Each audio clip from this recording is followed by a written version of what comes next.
दोस्तों, target with PS Parihar channel में आपका स्वागत है। आज की इस वीडियो में हम लोग बात करेंगे उत्तर प्रदेश लोक सेवा आयोग की भर्तियों की और हम लोग बात करेंगे यूपीटीईटी नोटिफिकेशन की। चलिए शुरू करते हैं। मैंने एक वीडियो बनाया था शनिवार को, जिसमें आरओ एआरओ एग्जाम डेट और पीसीएस एग्जाम डेट के बारे में जानकारी दी थी और आपसे ये कहा था कि सभी विद्यार्थी ज़्यादा से ज़्यादा ट्वीट करें और ईमेल करें। और यहाँ पर ये देख सकते हैं, ये मेरा टेलीग्राम चैनल है, वहाँ पर भी छात्रों से ये अपील की गई थी कि ज़्यादा से ज़्यादा विद्यार्थी लोक सेवा आयोग को ईमेल करें और विद्यार्थियों ने ईमेल किया भी है। युवा मंच की तरफ से भी ईमेल किया गया था, यहाँ पर देख सकते हैं आरओ एआरओ एग्जाम को लेकर के।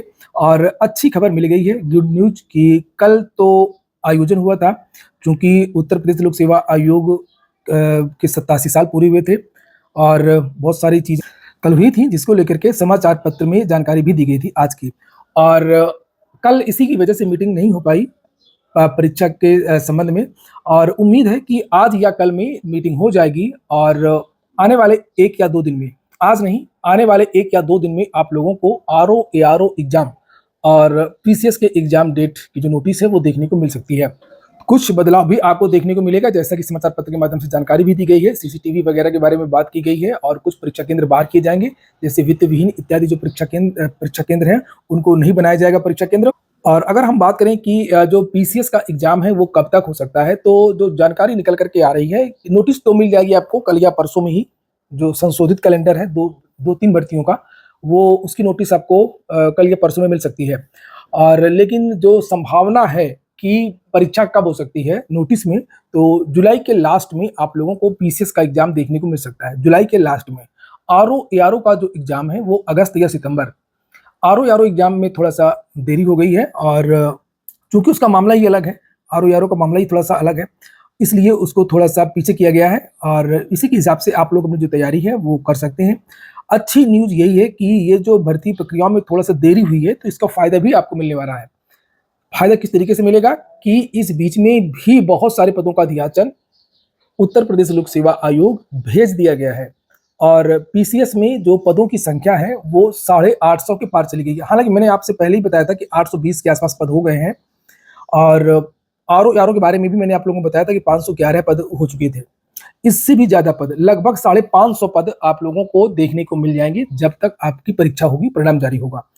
आरओ एआरओ में 511 पद और पीसीएस में आपको कम से कम 850 पद, ये मैं कम से कम पद बता रहा हूं कि कम से कम 850 पद आपको देखने को मिल जाएंगे। और कुल मिलाकर के आरओ एआरओ की भी ये एक बड़ी भर्ती है और पीसीएस की भी ये एक बड़ी भर्ती है। हालांकि जब 220 पदों का विज्ञापन जारी हुआ था, तब काफी उत्तर प्रदेश लोक सेवा आयोग की किरकिरी हुई थी और विद्यार्थी जो है हताश और निराश हुए थे और बहुत सारे विद्यार्थियों ने कम पदों को देख करके आवेदन नहीं किया था। और फिर भी जिन विद्यार्थियों ने आवेदन किया है उन विद्यार्थियों के लिए ये बड़ा मौका है। और जब पद कम रहते हैं तो बहुत सारे जो होशियार होनहार छात्र होते हैं उनका चयन नहीं हो पाता है कुछ कारणवश, क्योंकि बहुत सारे जो पद होते हैं वो कुछ खास पद होते हैं, कुछ आरक्षित पद होते हैं, बहुत सारी चीजें होती हैं और कहीं भी कुछ हल्की सी कोई आपसे गलती हो गई तो आप फाइट से बाहर हो जाते हैं। लेकिन जब पदों की संख्या ज्यादा होती है, फिर आपको पता है कि 15 गुना विद्यार्थियों को मुख्य परीक्षा के लिए बुलाया जाएगा और इसका जो है और ज्यादा प्रभाव पड़ता है मुख्य परीक्षा के लिए, और फिर मुख्य परीक्षा में फिर आप जो फाइट करके आगे निकल जाते हैं। और सबसे बड़ी बात होती है प्री एग्जाम की। तो प्री एग्जाम में जो फायदा होता है वो ज्यादा पदों का बहुत ज्यादा होता है पढ़ने वाले विद्यार्थियों के लिए। तो आप लोगों का प्री तो रुकना ही नहीं चाहिए और वो इस बार रुकेगा नहीं। आप लोगों का जितने भी अच्छे लड़के हैं उनका प्री इस बार नहीं रुकेगा। और अब हम बात कर लेते हैं एलटी ग्रेड वैकेंसी को लेकर के। एलटी ग्रेड की वैकेंसी का जो मामला है, लोगों का कहना है कि अभी तक क्लियर नहीं हुआ है। अगर क्लियर होता तो आचार संहिता से मतलब नहीं, हम इसका नोटिफिकेशन निकाल देते।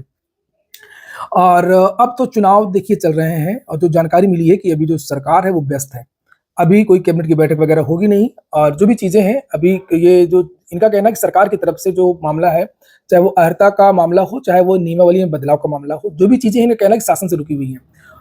तो ये उम्मीद जताई जा रही है कि हो सकता है, मैंने तो आपसे चुनाव से पहले ही बताया था कि ये इसका जो विज्ञापन है वो जून या जुलाई में जारी होगा और यही चर्चाएं निकल करके आ रही हैं कि एलटी का विज्ञापन इसी साल जारी होगा।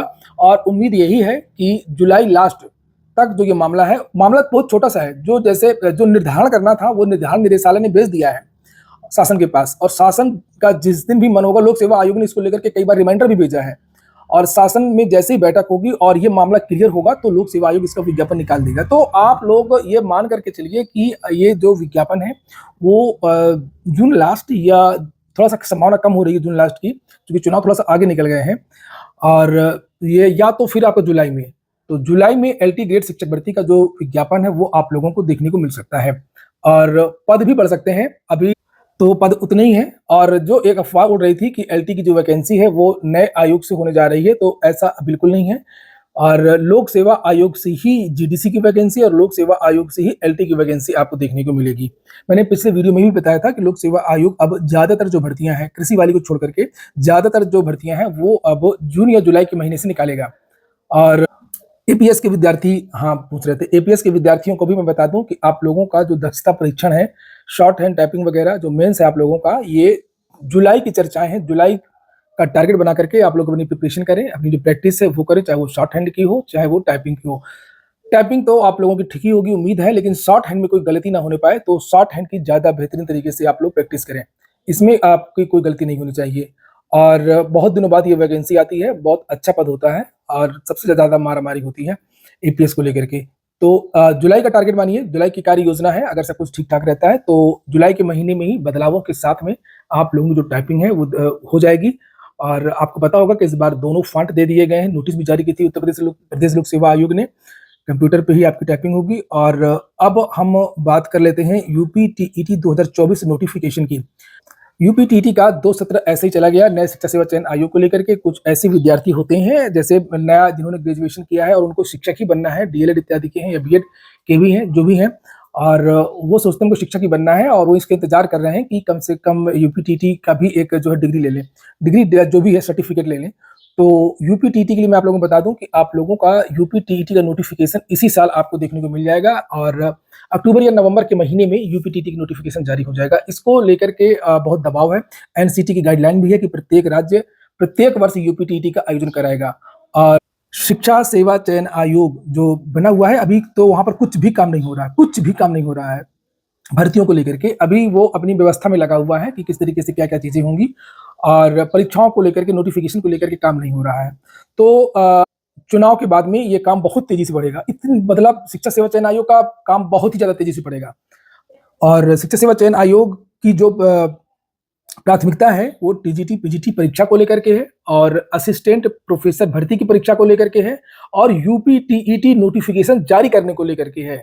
और इसके बाद में फिर आप लोगों को अगले वर्ष, इस साल नहीं आएगी टीजीटी पीजीटी की वैकेंसी नई वाली, वो वैकेंसी आप लोगों को अगले वर्ष देखने को मिलेगी।